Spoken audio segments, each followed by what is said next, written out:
Welcome to the farm. Chickens over there, and the ducks are over there, and the house is over here, and this is stinging nettle growing down here. I actually grow this because I eat stinging nettle tea, or at least I drink stinging nettle tea. Very, very high in iron, a fantastic food. And here's a little fireplace that when I've got thoughts in my mind, I come down here and I put the thoughts, I write them in paper and put them in there and I burn them. I wrote over 100 letters to a young fella that tragically we lost a while ago, a year ago now it is now, and this is where I came down and talked to him. But today I just wanted to share something with you guys very briefly before I kick into my day. I want to talk about flow. Flow is, get the chickens going through this whole thing, and I'll get away from chickens. Flow is something which I read an article that a guy had spent 10 years studying flow. What is flow? Flow is when you get into a state of mind where you're doing something that you really, really love, you're passionate about, or you're concentrating so hard on that you don't think of much else, and it's when your happiness. And when I read the article, it really hit home to me. There's an old saying, happy as a man that's building a boat, and my father's built a lot of boats, and whenever he used to build a boat, he'd always be whistling. Dad was never a great whistler, good singer, but not a great whistler, just like me. And there's the tree hut up there, look at that. Isn't that cool? Built that for my daughter, Dayla. Now she's left home, she's only slept in it a few times, I'll probably slept in it more than her. So Dad would be building, or if he was designing something, he'd be doing this whistling. We're slowly getting away from the chickens, and I'm taking you for a walk through my little bit of native bush, which I just love. And I saw my father really happy all the time. He'd be doing that and he'd be really just engaged in what he was doing, and that would make him so happy. Here's another little project. What do you think that is there, guys? There's where I smoke my meat, outside on bushfire. I did tar meat on that there probably, 6 months ago. Just a little place. When you cook stuff out in the nature like this, outside, it has a different taste, a different flavour. It's odd, I don't know what it is. I've got a warehouse smoker, and it's not the same as doing bush smoke stuff. I guess it's because it's open. Anyway, we're getting away from the chickens, and this is probably as good a place as any to talk to you. This is where eventually I'm going to have some wasabi growing, because wasabi likes to have about, well actually it's 100% shade. So under here, it's not 100%, but it's pretty close. And you can see I've got a couple of mussel boys. And I'm going to stagger them down these tiers. I'm going to have a pump that goes up. This is another project that I'm really passionate about, is growing wasabi. So what they found in this test, or this, I guess you could say it was a 10-year study, let's call it a study, that when people are engaged in things they really love, like could be anything from music to creating poetry to writing something that's important to you, could be sport, could be martial arts, it could be hunting, could be fishing. That'd be my flow. But also my flow would be creating. When I'm creating a video, I really enjoy it. And those of you that create video will really understand when I talk about this. You'll go and do a mission, and there's two parts to it. There's the mission itself. So that there's in itself is one part that gives you a flow. You're out there, you're just completely in nature looking for that deer or that pig or that goat or whatever you're hunting, or you might be just camping. And then there's the other part where you come home and you've got it all on your GoPro, and then you engage in the creative part of making a video, of editing all the short bits, like the long bits out, and keeping the bits that are most relevant to the story to keep people engaged. And I get a real buzz out of both. I recently did a 3-day, I went away 3 days just on the coast, not far from my home, along the coast. I stayed on the coast doing coastal foraging and fishing. My goal was to make a boat from what I could find on the shoreline. All I took was, well, the clothes I was wearing, a life jacket, a personal locator beacon, and my cell phone and a GoPro. That's all I took. I took no knife, no fishing gear. I slept in my Miklik Guard jacket, and I took one GoPro, and I filmed for 3 days, just the relevant stuff. I really enjoyed the the time away. I was pretty exhausted when I got back, but when I got back, I had this real feeling of excitement for what was going to be like the footage, what happened, and making it into a story. So I started editing in between doing jobs around here, and because I've been away 3 days, I was going to actually get bitten by mosquitoes because there's water in those pots. I'm going to get away from there. That's the trouble with water sitting in there. Mosquitoes are getting bitten. So I sat down, started editing, and really got into that flow state again of this is such a cool story, and I was reliving it. And before I knew it, like 4 or 5 hours of each day gone by, and I was in such a state of flow that I didn't realise how much time was going, and all the jobs around me were falling to bits and weren't being done. But that's what happens when you're in that state of something you really enjoy, and it was really cool, and I really enjoyed it, and I was very inspired to do that again. I'm walking around showing you guys what's going around the back of this. Check this out. This was here when I rented this property 15 years ago. An old Skoda. Its axle's down there somewhere in the ground. The landlord just left it, and it's been there ever since. She's past probably the stage now being, oh, there's probably somebody in this world that could get it going, but ain't going to be me. I thought about using it as a glass house. I inherited that when I bought this bit of land.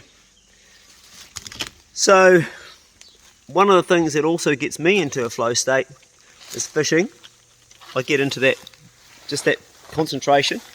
It's the same as hunting, and I go into the zone and I don't think about anything else, just chill out, and I love that. This here's where we did a boot camp 2 years ago with one of our, that was Spencer, started that and built a hut. They never come back and finished it because COVID hit us. Let's put that stop to that. Boot camps kind of went on the halt when COVID came along.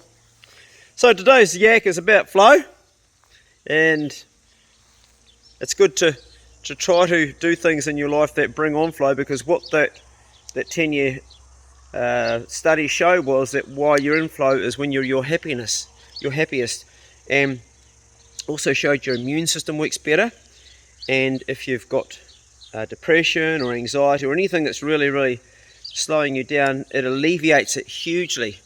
So even if you're not that way, I would suggest that you try to make time to engage in the things where you find that you're in that state of doing something. So motivate yourself to get out there and bring on the flow state. It's funny because in rap they talk about flow. The best rappers have the best flow. And the other thing too that study showed was that while you're in that flow state, you use a lot less energy to achieve the results. So if you're really enjoying, say you're building a glass house, so you're making a glass house to plant your vegetables. My friend Dr. Glenn Davies, recently made a glass house, and he said when he was making it, really enjoyed the project. And so his mind at that stage wouldn't have been that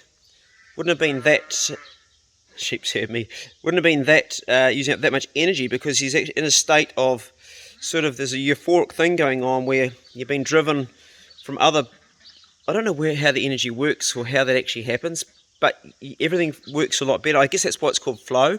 I guess you could compare it to a well-oiled engine to one that's not well-oiled. When it's well-oiled, everything flows good. When it's not, it goes like shit. So that's what happens when you're doing something you really enjoy. You're using a lot less energy and getting better results. I wish most of my life was in flow state. I have had periods of flow state, and I would say when I was working in Europe every day, that was a flow state because I was doing something I really loved. But I've also had periods of my life where I know I've been really struggling, and everything's been uphill, and that's because I've been doing the wrong thing at that time. And I've made excuses like I've got to work because I've got to pay the bills, instead of stopping and going, what would be better to do as an income than this? Because right now I hate this. And we've got such a limited amount of time in our life, and time is all we have. It's ridiculous to be working hard all the time to pay for something that you think is going to make you happy, when the thing that's going to make you happy is being in a flow state, not working. So getting that balance right is difficult. My advice on that would be, make your passion become your job. And people always say, you're dreaming. But for the last 40 years, I left my job when I was 27 to become a full-time musician, and then I went on to become a YouTuber when I could no longer do concerts because I stuffed my shoulder in a hunting accident. So it is doable. The thing is, you just got to sacrifice, because you don't always need things. One of my sacrifices, which wasn't really a sacrifice, was the old farmhouse here, this is the old farmhouse here. That's the old part of it, which is this is pretty much unlivable. This side, the front is, but it was to live here. And this farmhouse was cold and wasn't comfortable, but it didn't matter. And the house is fallen to bits. I mean, this is my son's room, but you can see the side of the building. It's all rotted through. And even if you go inside the house in the winter time, it's freezing because it's just not it's not insulated. And that was a sacrifice. I spent 15 years here, but the rent wasn't much. I mean, my son's he's got some flowers growing here. Behind the windows, the windows are actually rotted right through. That's the window there. Put your finger in, look at that there, it just pulls out. That's the window. And it's like that, and there's a hole right through there that goes right through the house. And it's like that in a lot of the places, and the rats run through it. So that's the old part of the house. Even this door doesn't work properly. Can't even slide the door. Don't know how we're going to close it now. Yeah, she's puckarood. I can't even close it. That actually wasn't a sacrifice, living in an old house, because half the time I was away on the bush or staying in huts or tents or places that were much better, so it didn't really matter. But that was a sacrifice I made to do what I loved. I paid stuff all rent living here, and it was a means to an end, and it was actually a good 15 years. So sometimes the things you think are a sacrifice, and then it turned out to be really good, because I ended up getting the land here. The home is actually, on paper, is no value because it costs more to pull it down. So as I said earlier on in this video, I'm at the stage now where we've got the kitchen rebuilt, and my bedroom, and that's pretty much all I need. The rest of the house, my son, who comes and goes in this room here, well, he's never hardly here. He's away he's actually down in Milford right now. But it doesn't really matter. Having a really nice home doesn't matter. To me, to some people it's all their life is. To me, it doesn't matter. What matters is doing what I love, achieving that thing where I'm getting that flow. So today's video is about flow, and just check in your own life if you could change anything that would help you get closer to that, because it's a really, really wonderful feeling when you are flowing, and I love it. I really do. I love it. The next flow project for me, actually, it won't be the next, it'll be probably down the line a wee way, will be the beginning of winter, is that project there. I bought all those logs. That is Douglas, is it? Yeah, it's Douglas. Those are drying there, and I'm stacking them slowly. They're drying. I've got to get these guys stacked over there too. I'm a bit slow on that. And my mate Crispy was going to help me, but we ended up drinking coffee and telling stories all weekend. We never shifted anything, but I'm going to shift the rest, because that's where they get the most sun. That's going to be another job that will create flow, and it's been a dream of mine for so long. That's to build a log cabin.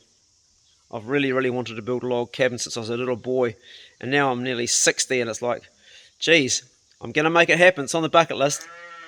Got a few things on the bucket list this year that I want to tick off. I want to go to Stewart Island.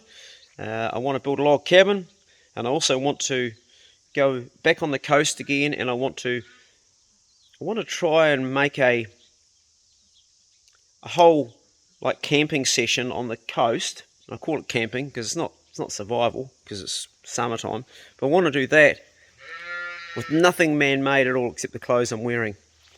That means I want to catch fish. I'm not sure if I'm going to make another boat or maybe a Kentucky raft, and I want to go out, but the hardest thing is I want to make fish hooks and line like the Māori did, and I think that's going to be really, really a challenge. I don't know if I'll succeed in that one, but I'll try and see how we go anyway. That was today's project video. A walk around the house and this little bit of place, just showing you what's going on, and about flow. Good luck achieving flow in your own life and making things fall into place so you can achieve it. The biggest advice I could give you on that would be to shape motivation to get yourself started, because often it's starting the project at the beginning that actually is the hardest part. Once you get that going, then the rest goes into momentum and happens by itself. Smash out the day, check on your brothers, check on yourself, and go steady. See you later.